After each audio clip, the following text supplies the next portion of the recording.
मेहनत के फल। एक गांव में दो दोस्त रहते थे। एक का नाम मोहन और दूसरे का नाम सोहन था। दोनों में बहुत ही गहरी मित्रता थी। मोहन बहुत ही धार्मिक व्यक्ति था। वह हमेशा भगवान की भक्ति में लीन रहता था, जबकि सोहन बहुत ज़्यादा मेहनती था। एक बार दोनों ने एक बीघा ज़मीन लेकर उसमें फसल उगाने के बारे में सोचा, जिसके बाद वह एक अच्छा सा घर बनाना चाहते थे। इसके बाद दोनों दोस्तों ने खेत खरीद लिया। सोहन दिन रात खेत में मेहनत करता और मोहन मंदिर में बैठकर फसल अच्छी होने के लिए भगवान से प्रार्थना किया करता। इसी तरह से समय बीतता गया और वह कुछ ही दिन बाद फसल पक गई। फसल पकने के बाद उसकी कटाई करके उसे बाजार में जाकर बेच दिया। इसके बाद उन्हें अच्छा पैसा मिला। इस पर सोहन ने कहा कि उसमें से मेरा ज़्यादा हिस्सा है, क्योंकि मैंने दिन रात एक करके खेत को खाद देकर मेहनत करके फसल उगाई है। लेकिन यह बात सुनकर मोहन गुस्सा हो जाता है और कहने लगता है कि धन का ज़्यादा हिस्सा मुझे मिलना चाहिए, क्योंकि मैंने अपने खेत में अच्छी फसल होने के लिए भगवान से प्रार्थना की है, और जब तक भगवान की मर्जी ना हो तब तक कोई भी कुछ नहीं कर सकता। दोनों इसी बात को लेकर लड़ने लगे। अब यह बात गांव के मुखिया तक पहुंच गई। गांव के मुखिया ने सारी बात सुनने के बाद एक फैसला लिया।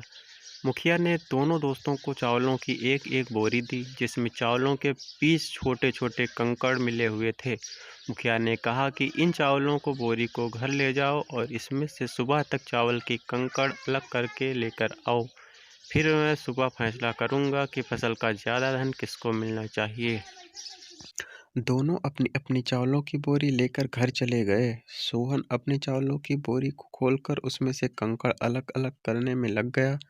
मोहन अपनी चावलों की बोरी को लेकर मंदिर में चला गया और भगवान से चावलों से कंकड़ को अलग करने के लिए प्रार्थना करने लगा। बोला, हे भगवान, मेरे चावलों से कंकड़ अलग कर दो।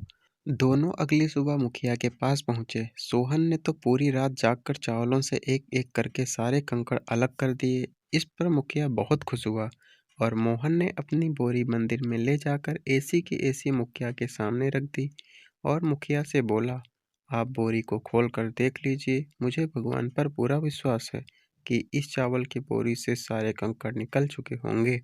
लेकिन जब मुखिया ने चावलों की बोरी खुलवाई तो देखा सारे कंकड़ चावलों के बीच ही मौजूद थे। मुखिया ने मोहन को समझाते हुए कहा कि भगवान भी हमारी मदद तभी करते हैं जब हम अपनी तरफ से मेहनत करते हैं। यह बात समझाते हुए मुखिया ने फसल का ज्यादा धन सोहन को दे दिया। इसके बाद से मोहन भी सोहन के साथ खेत में मन लगाकर मेहनत करने लगा। इस बार इसके खेत में और भी ज्यादा अच्छी फसल हुई।